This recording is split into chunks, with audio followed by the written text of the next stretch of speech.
Hey there, toy collector friends and Star Trek fans alike, particularly fans of Star Trek The Next Generation. Here we are back with a brand new video. This time it's the Hero Collector USS Enterprise NCC-1701-D, as made famous by the Next Generation TV series. And I'm doing this video partially because I was prompted at the announcement of the next, so spoilers ahead if you're a fan of the Picard series, but if you are, you probably already know this, that pretty much the original full bridge crew of the USS Enterprise D will be returning for season 3 of Picard. There may be more announcements on that, but at the time of recording this, that has literally just been announced. So here we are with the USS Enterprise D. It's an XL class variation produced by Hero Collector, so it is in their larger scale of starships, and the latest in my Enterprises Through Time collection.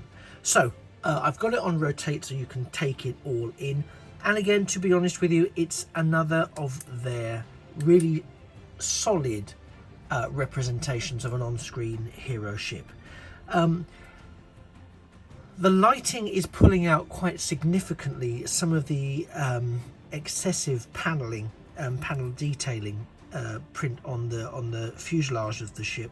Particularly from this angle, I think you can see how the saucer section is particularly mottled, as is the star drive section and the nacelles. It looks far more pronounced under this lighting than it does when it's on display. And I think once I pick it up and put it in hand and bring it a bit closer to the camera, you'll get a better sense of that.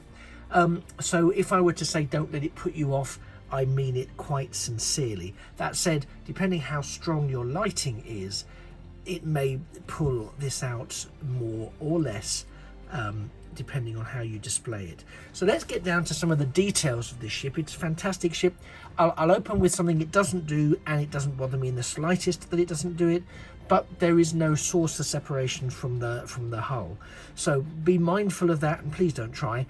That said, it's very possible that the neck piece that supports the ship here would allow you to take away the saucer section, were it to be ever so slightly roughly handled or exposed to significantly robust plate. As I've mentioned in other Hero Collector Star Trek Starship reviews, they are not designed for play. They're not a Playmates equivalent. They are a display model and need to be treated as such. Therefore, be mindful that this is plastic, as you can hear.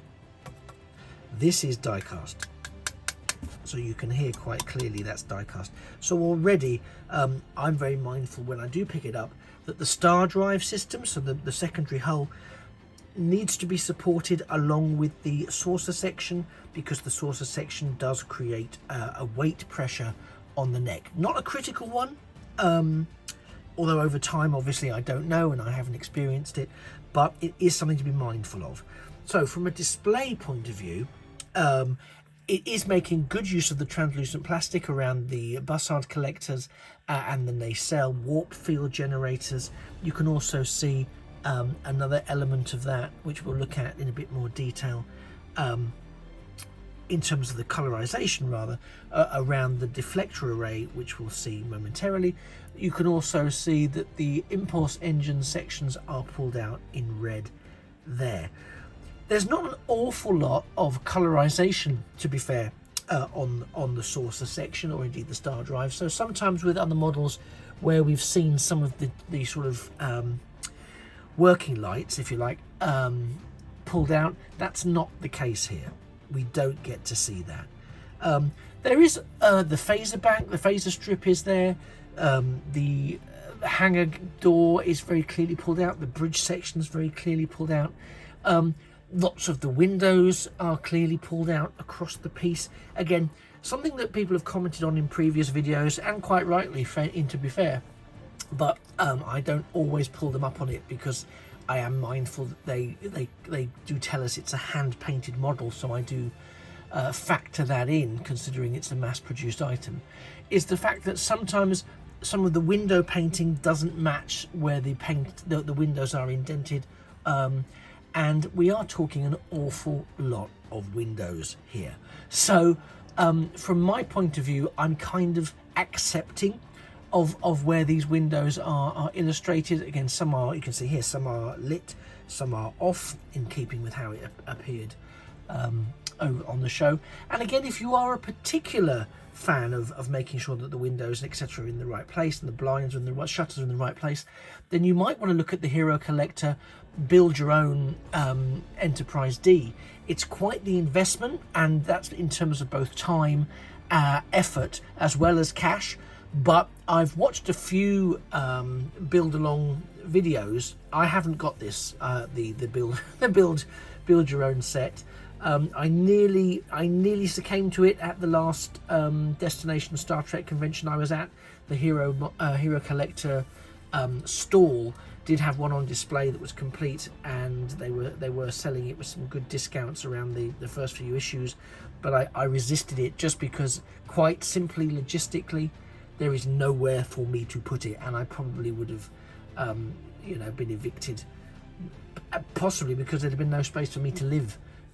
Given the size of it. It's an impressive piece. If you're interested in that, there are other reviewers and YouTubers who do show you their builds. The one that springs to mind is MGO builds. So you might want to do a little search for MGO builds and put in the Star Trek Next Generation USS Enterprise D. You'll find it, and he does it stage by stage as opposed to edition by edition. But yeah, go and have a look at that. This isn't that. This is the XL class and XL price point. So around the, depending now, it's because it's been out for quite a while. So when you're looking to get it, it's somewhere between the $39.99 and a $55 price point, but variable depending on the condition and where you're purchasing it from, i.e. third parties and so forth. Lovely piece. It's time to stop yakking and actually get it off the stand so that I can give you a bit more. Again, it's always that slightly, I get a bit trepidatious around removing these because I am very mindful just how fragile they can be. So again, you can really get a sense of the weight of the saucer section. So I would not pick it up. I can hold it by the saucer section quite happily and quite freely. I'm not worried about the weight of the star drive pulling on the saucer section. I wouldn't do that the other way around. I absolutely would not. So let's get a nice aerial view, if we can, or an aerial view of that saucer section. So you can see all of the detailing there.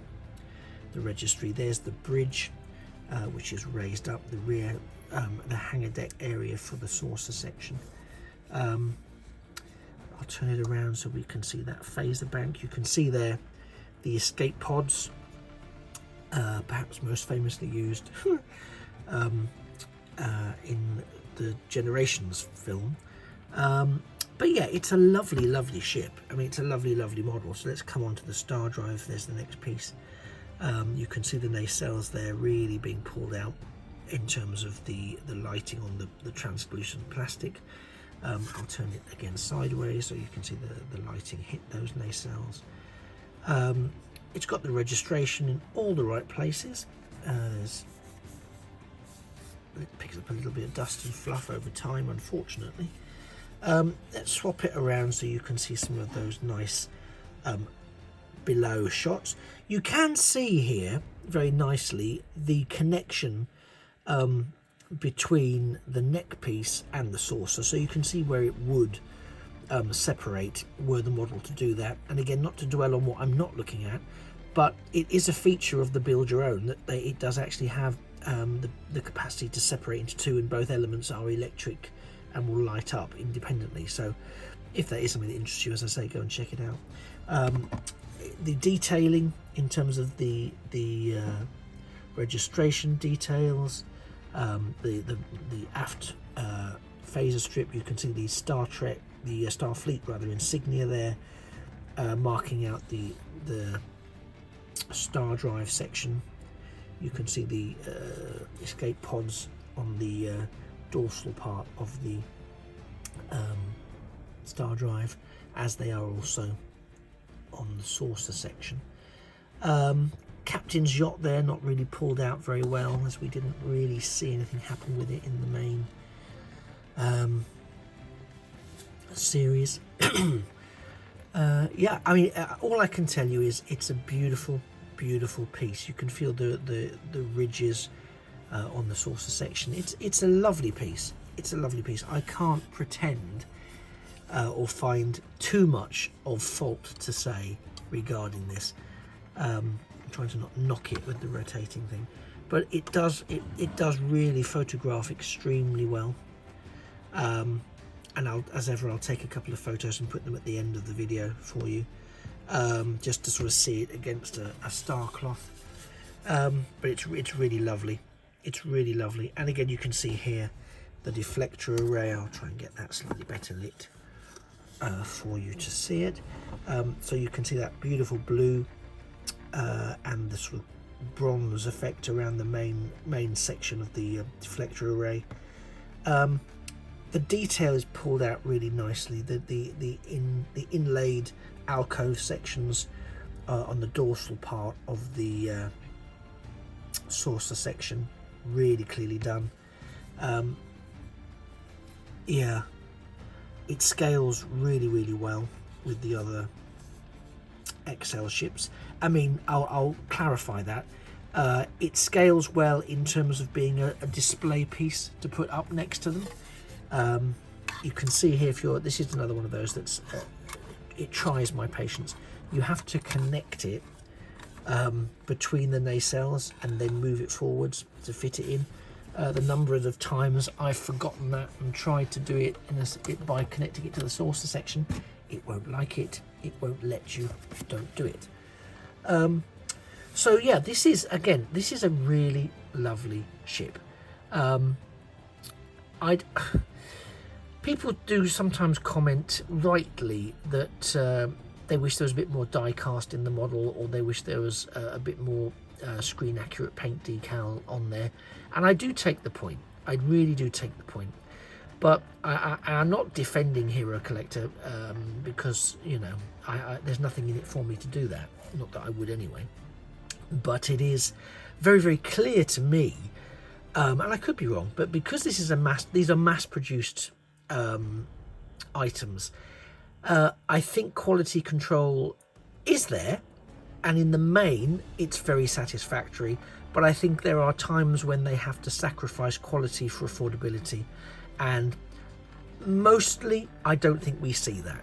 I don't think we see that sacrifice, and I would say that the USS Enterprise D is one of the examples of where we don't see that. I really like this build. I like the sculpt. It is reused in another XL Starship Enterprise issue that has modifications on it, and that will probably be my next Star Trek Enterprises Through Time video, unsurprisingly, as I've tried to keep them to chronological order. So you probably can guess what that's going to be, but I'll hold that in abeyance until I put it up. So it is a great ship. It's a wonderful design. We first saw it in the encounter at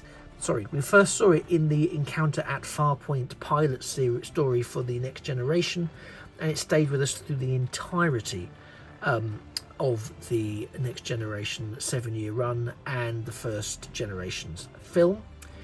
It's a truly lovely ship.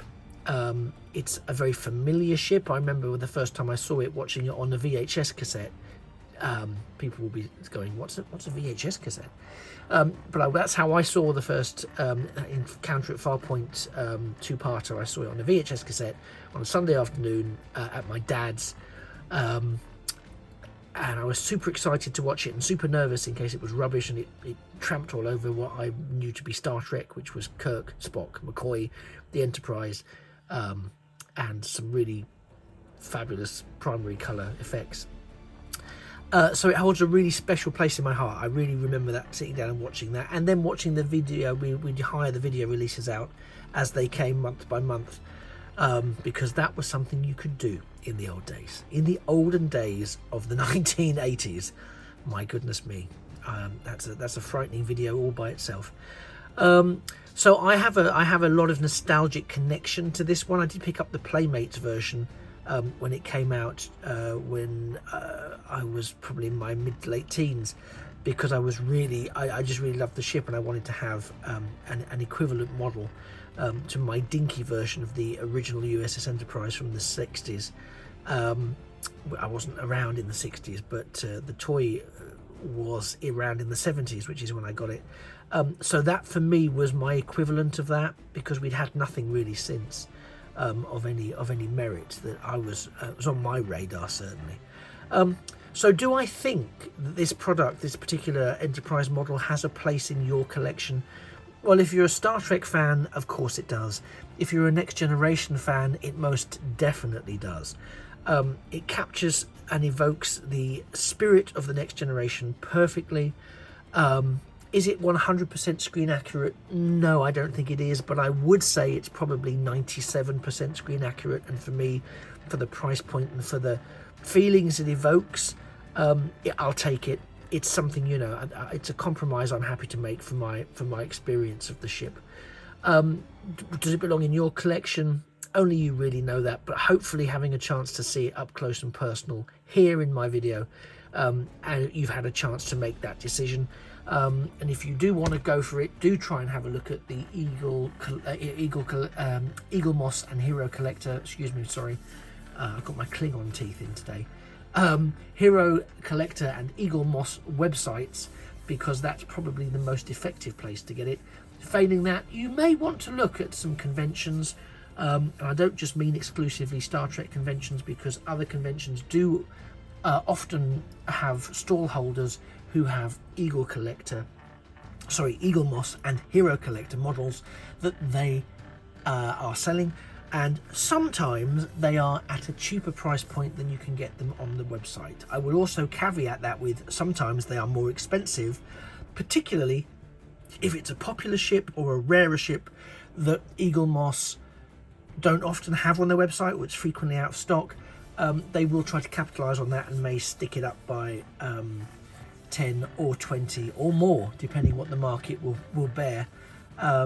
So be mindful of that. So it may be worth holding out for Eagle Moss and Hero Collector. I'm just going to stick with one of those in the future because it's clearly too much for my brain to cope with.